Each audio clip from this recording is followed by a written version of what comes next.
देवों के देव महादेव। एपिसोड की शुरुआत होती है ख्याति के कमल के फूल इकट्ठा करने से, जो सती के प्रायश्चित के लिए हैं। वह सती से कहती है कि अब वह विष्णु भगवान का नाम फूलों पर लिखना शुरू कर दे। लेकिन सती कहती है, यह मेरा प्रायश्चित है, इससे जुड़ा हर कार्य मैं स्वयं करूंगी। आदिति, एक और बहन, कहती है कि सती केवल खुद के बारे में सोच रही है, दूसरों के बारे में नहीं। सती उत्तर देती है कि यदि कोई उसकी सहायता करेगा तो पिता दक्ष को अच्छा नहीं लगेगा।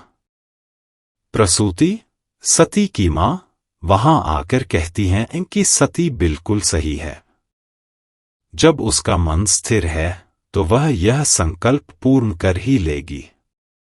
वह 2 दासियों को सती के साथ भेजती हैं और सती से कहती हैं, जाओ और अपने संकल्प की पूर्ति करो।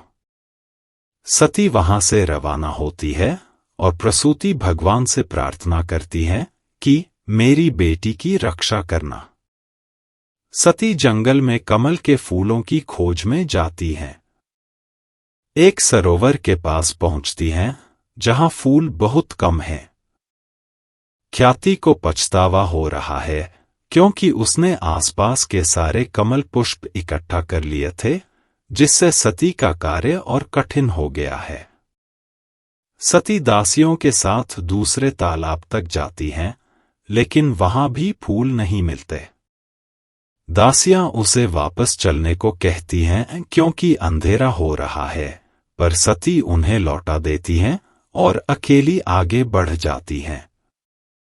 उधर दक्ष की सभा में सभी लोग उपस्थित हैं, सिवाय मूर्तिकारों के। उनके प्रमुख, जो उसी मूर्तिकार के पिता हैं जिसने विष्णु की मूर्ति बनाई थी, वहां उपस्थित हैं। दक्ष गुस्से में कहते हैं, वह मूर्तिकार स्वयं क्यों नहीं आया? उसके पिता उत्तर देते हैं कि वह गंधर्व लोक गया है और जो कुछ हुआ उसके लिए वे खेद प्रकट करते हैं। दक्ष क्रोध में कहते हैं, मैंने अपनी बेटी को नहीं छोड़ा तो तुम लोगों को भी नहीं छोड़ूंगा। वह घोषणा करते हैं कि मूर्तिकारों की समूची जाति को राज्य से बाहर निकाल दिया जाएगा। उन्हें किसी भी प्रकार का सहयोग नहीं मिलेगा। मूर्तिकारों की टोली दुखी मन से सभा छोड़ देती है। तभी डमरू की आवाज सुनाई देती है। महर्षि दधीची अपने शिष्यों के साथ वहां उपस्थित होते हैं। अगले एपिसोड की झलक प्रिकैप। दक्ष दधीची से कहते हैं, तुम बिना बुलाए हर जगह पहुंच जाते हो।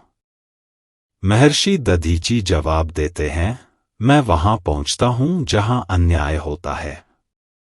सती अपने भवन में बेहोश हो जाती हैं, पर उनकी बहनों को दक्ष रोक देता है सहायता करने से। महर्षि दधीची सती से कहते हैं, तुम अपना प्रायश्चित पूर्ण कर सकोगी। हर हर महादेव। सती की तपस्या और दक्ष की कठोरता के बीच महर्षि दधीची की आवाज न्याय के लिए उठ चुकी है। आगामी घटनाएं बहुत महत्वपूर्ण होंगी।